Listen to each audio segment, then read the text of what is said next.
नमस्कार दोस्तों, आपका मेरी कहानी अक्कड़ बक्कड़ टीवी चैनल में स्वागत है। अगर आप चैनल में नए हैं तो चैनल को सब्सक्राइब जरूर कीजिए। आपके सामने प्रस्तुत है एक कहानी जो आपकी सोच जरूर बदल देगी। आंसुओं से आशा तक। एक बार एक लड़की थी जो हमेशा रोती हुई प्रतीत होती थी। उसकी आंखों में आंसू के बिना उसे कभी नहीं देखा गया और यह उसके परिवार और दोस्तों के लिए बड़ी चिंता का विषय बन गया। उन्होंने उसे खुश करने के लिए हर संभव कोशिश की, लेकिन कुछ भी काम नहीं आया। एक दिन एक बुद्धिमान बुढ़िया लड़की के घर आई और उससे बात करने के लिए कहा। लड़की के माता-पिता ने उसका स्वागत किया और पूछा कि क्या उनके पास अपनी बेटी के लिए कोई सलाह है। बुढ़िया लड़की के पास बैठ गई और उससे पूछा कि वह हमेशा रो क्यों रही है। लड़की ने जवाब दिया कि वह नाखुश थी और पता नहीं क्यों। उसने कहा कि वह दुनिया में खोई हुई और अकेली महसूस करती है और उसे नहीं पता कि क्या करना है। बुढ़िया ने सब्र से सुना और फिर लड़की से बोली। उन्होंने कहा, खोया हुआ और दुखी महसूस करने वाले आप अकेले नहीं हैं। बहुत से लोग अपने जीवन में कभी-कभी ऐसा महसूस करते हैं।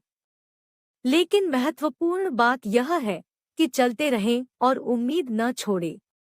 हमेशा एक रास्ता होता है, भले ही यह हो आपके लिए तुरंत स्पष्ट नहीं होगा।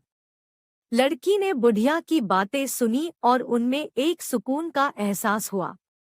उसने महसूस किया कि कई बार खोया हुआ और अनिश्चित महसूस करना ठीक था, लेकिन उसे आगे बढ़ते रहने और हार न मानने की जरूरत थी। समय के साथ लड़की बेहतर महसूस करने लगी। वह अभी भी कई बार रोती थी, लेकिन यह हर समय नहीं थी।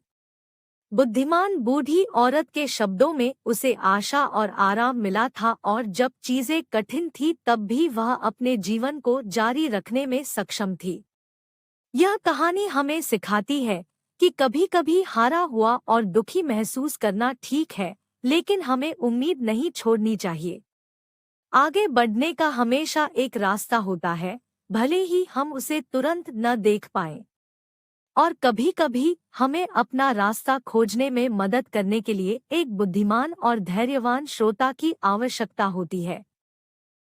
कोई भी प्रयास छोटा नहीं होता, हजारों मील लंबी यात्रा भी एक कदम से शुरू होती है। दोस्तों, जाते जाते कम से कम एक लाइक, शेयर और सब्सक्राइब तो बनता है। हंसते रहो, हंसाते रहो, सब्सक्राइब बढ़ाते रहो।